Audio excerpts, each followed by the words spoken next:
This time, ladies and gentlemen, let's begin the preliminary interview of our Ginoong Kamayadan number 1.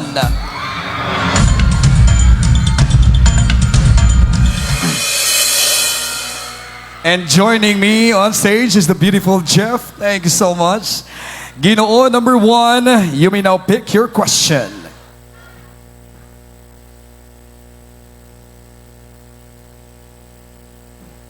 For the information of everybody, the same with Kamayadan Queen, Coronation Night, I'll be reading the question twice.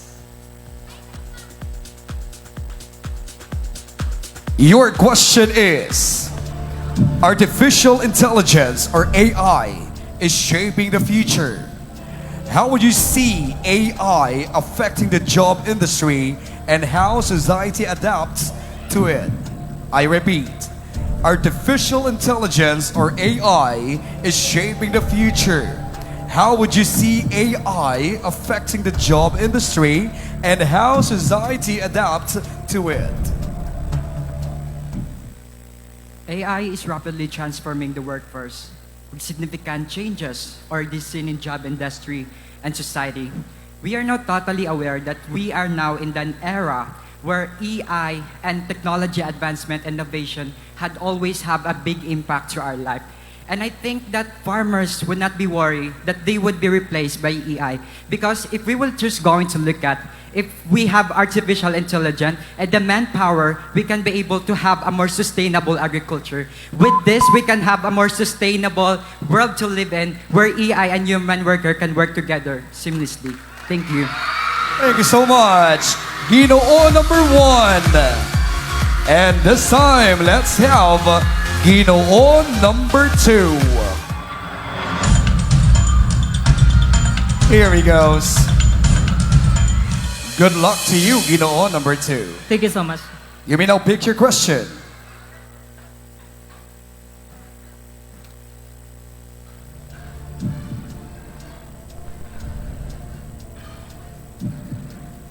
And the question is, in today's world, masculinity is evolving. How do you define what it means to be a man in modern society? Again, in today's world, masculinity is evolving. How do you define what it means to be a man in modern society?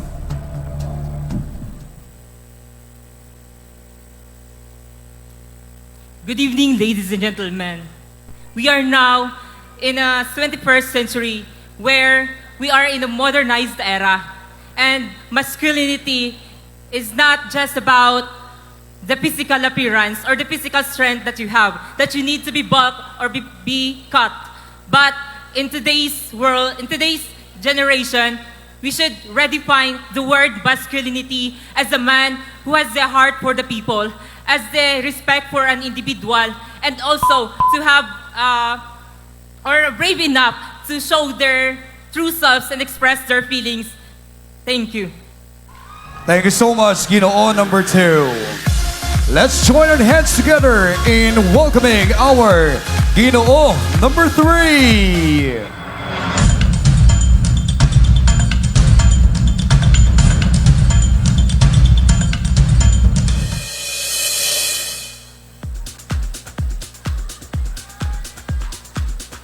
Ginoo number 3, your question is, what will you do if the only woman who can make you laugh is the one who made you cry?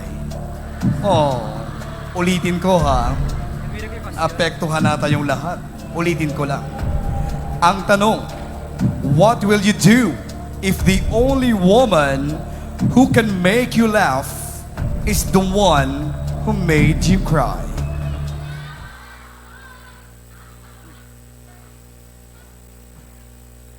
Good evening, ladies and gentlemen. For me, I thank for proving she couldn't be both because especially someone who matter the cry and be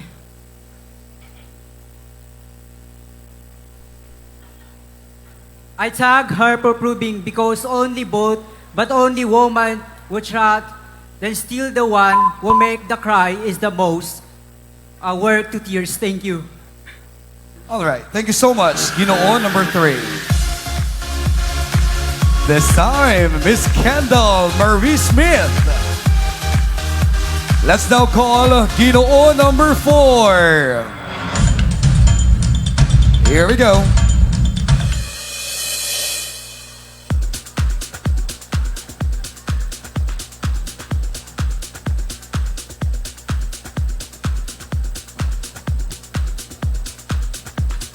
The question for Ginoong number 4 is, imagine you wake up one day as an ordinary man with no titles or achievements.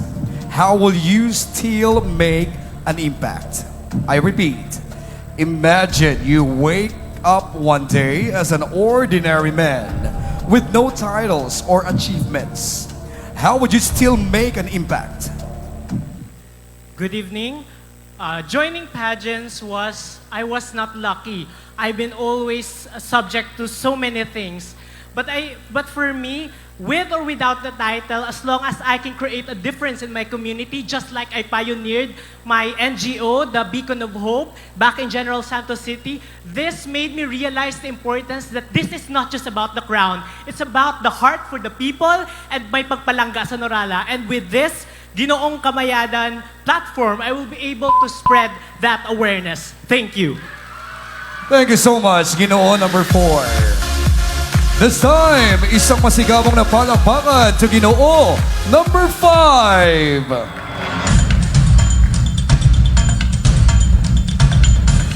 You may now pick your question, Ginoo.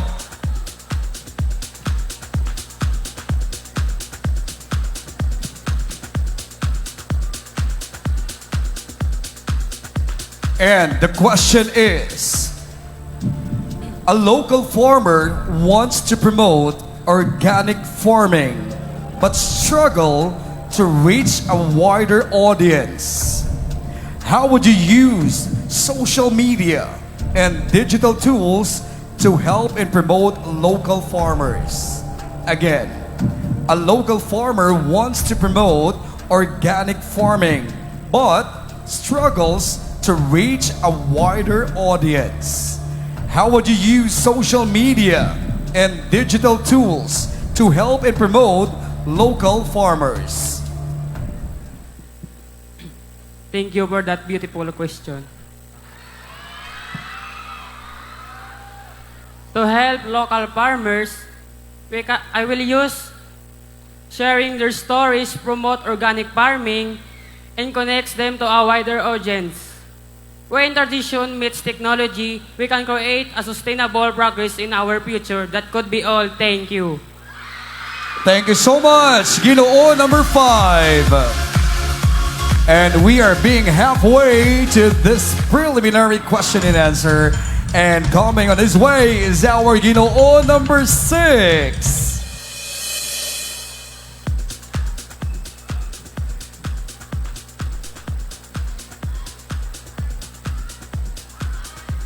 The question is, in this digital age, many young men struggle with mental health. How would you use your platform to address this issue? Again, in this digital age, many young men struggle with mental health. How would you use your platform to address this issue? Salamat Sam. Ngayong gabi sa atong tanan. Sa sakon lang no, tanan nga mga lalaki subong is batsyag man sang mental health problem. Bisan ako mismo nakabatsyag man ko dati, depression. So ang ginhimo ko lang para hindi ko na siya makimkim is nag-enjoy lang ako sa akong life. May mga barkada man ko nga pwede ko sabayan, nag-hang out, hampang sports, and then nag-enjoy. Kaya ang number 1 yung ginhimo, nangamuyo. Amo lang na kag salamat. Thank you so much, Ginoo number 6. Prayer is the powerful tool, kumbaga. Ginoo number 7 and is on his way. You know the drill. pick your question.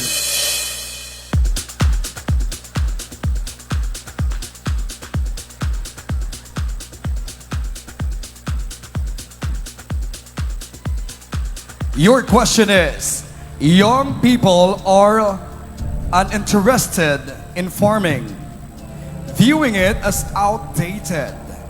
If you were to speak to a group of students, how would you convince them that agriculture combined with technology is a promising career path? Again, young people are uninterested in farming, viewing it as outdated. If you were to speak to a group of students, how would you convince them that agriculture combined with technology is a promising career path? Thank you. If I were given the chance to speak to a group of students, I would encourage them to build a strong relationship to each other. And of course, farming with AI is of course a very must and a very promising career path because AI makes everything easy, clean, and of course sustainable. That's all. Thank you. Thank you so much, Ginoong number 7. And before we call Ginoong number 8, please welcome Miss Gang Bestower. Grabe naman tong daming gagandang dilag. We have Ginoong number 8. Please do the honors in picking your question.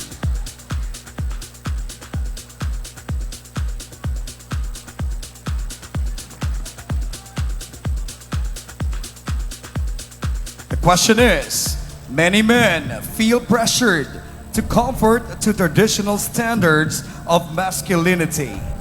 How would you encourage others to embrace their true selves, regardless of social expectations? Again, many men feel pressured to convert to traditional standards of masculinity. How would you encourage others to embrace their true selves regardless of social expectations?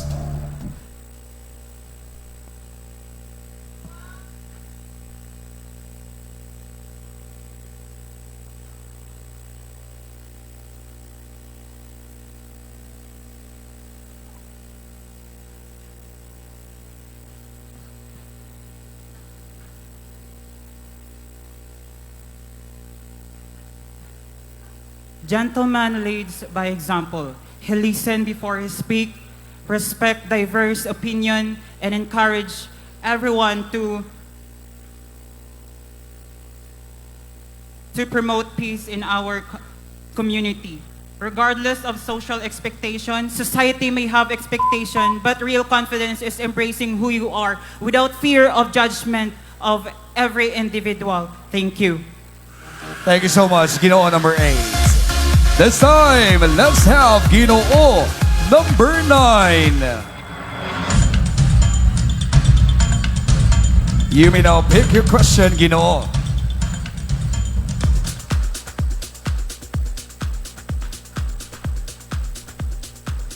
The question is, as a modern gentleman, how would you uphold integrity and honesty in the world where moral values often compromised for success? I repeat, as a modern gentleman, how do you uphold integrity and honesty in a world where moral values often compromise for success? A true modern gentleman knows leadership, integrity, honesty, and understanding. And for me, that speaks the most, no matter what. Thank you. All right, thank you so much, Ginoong number 9. We still have 4 more gentlemen, and let's make way to Ginoong number 10.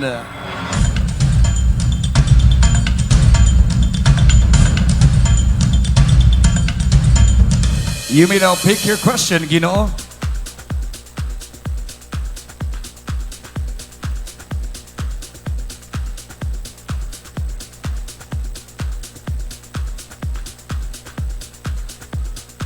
The question is, many farmers fear that AI will replace human labor.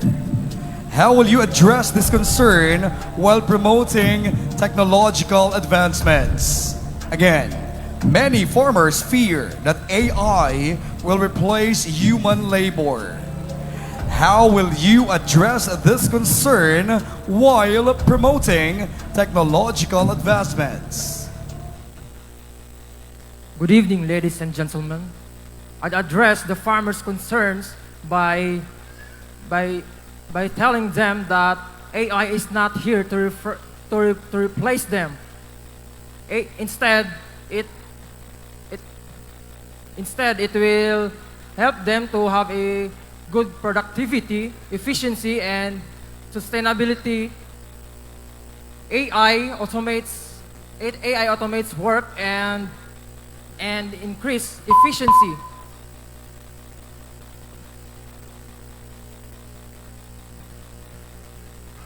That's all. Thank you. Thank you so much. Ginoong number 10. This time, before we meet Ginoong number 11, please welcome the Rainbow Community President, Miss Chris Armada. Please welcome Ginoong number 11.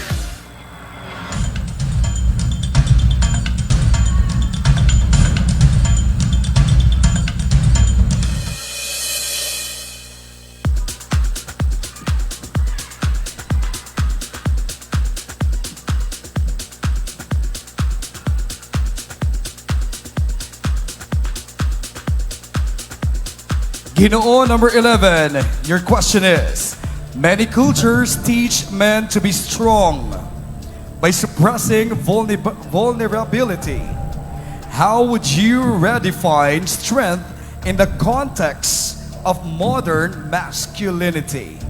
Again, many cultures teach men to be strong by suppressing vulnerability. How would you redefine strength in the context of modern masculinity? Thank you. Strength isn't about how much you hide, but how much you heal. I believe crying doesn't make a man weak, but it makes him a human. Mental health acts ensures care. It wants us to care our emotionals, damage. And does it not make a man weak? It is courage. Because real gentlemen doesn't be afraid of what he is feeling and emotion. Because real men doesn't break the burdens, break his cycles, and real man is being strong no matter what. Thank you. Thank you so much, Ginoong number 11. All right, this time, let's meet Ginoong number 12.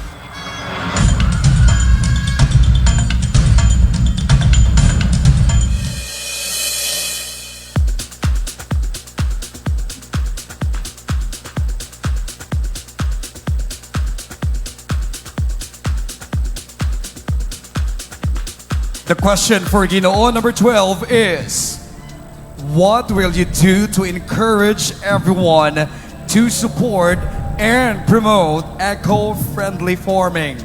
Again, what will you do to encourage everyone to support and promote eco-friendly farming? Thank you, DJ Sam. I do believe that nowadays we are starting to promote eco-friendly plants. With that, I do believe that in order for me to help promote it, nowadays social media is a very effective storytelling tool. And with this, I would like to use this as a tool for them to help the farmers in encouraging and promoting the eco-friendly farming. I do believe that when it comes to eco-friendly and social media, we can help them in order to promote this stuff. And aside from that, we can use this in order to help them encourage the consumers as well on what processes does a farmer do for them to believe that these products are eco-friendly and would be beneficial not just for them but for everyone. Thank you. Thank you so much. Right, just in timing. Thank you.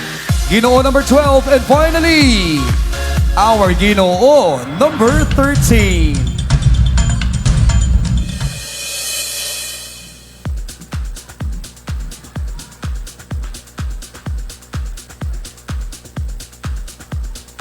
Ginoo number 13, your question is, there are parents today who raise their children without letting them watch any television or look at the internet.